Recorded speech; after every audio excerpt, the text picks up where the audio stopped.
Anyway, let's move on. Predictions, Pat.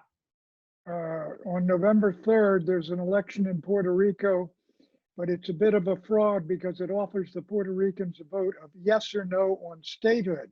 It doesn't offer the alternative of Commonwealth. It doesn't offer the alternative, which I favor, of independence. And I think it will win handily, and it will, if the Democrats take the Senate, they will move very quickly to try to make Puerto Rico a state. Eleanor. Oh, from your lips to my ears to the Senate floor.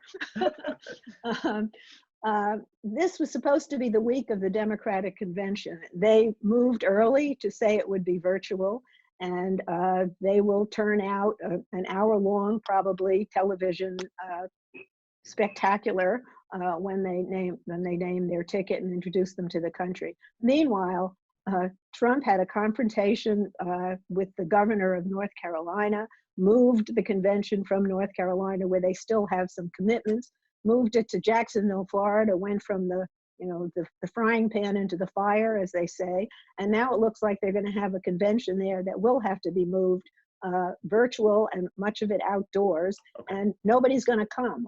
I think the majority leader, Mitch McConnell, will strike a deal with House Speaker Nancy Pelosi to do another round of stimulus packages.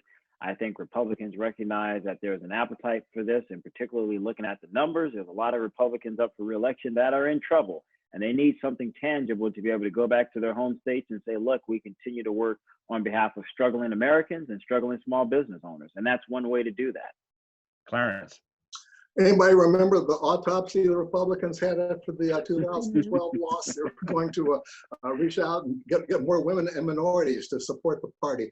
I think the current trending indicates that autopsy will be revived this fall and going into winter as the party again finds a new value in outreach. The party of Lincoln, I might add. Okay. I predict that the French, in their great majestic way, will triumph in the negotiations over coronavirus bailouts. Interestingly, as one of the most powerful economies in Europe, the French seem to get a lot of money from those bailouts, more than some of the smaller, weaker nations, but they will succeed over the protestations of Angela Merkel.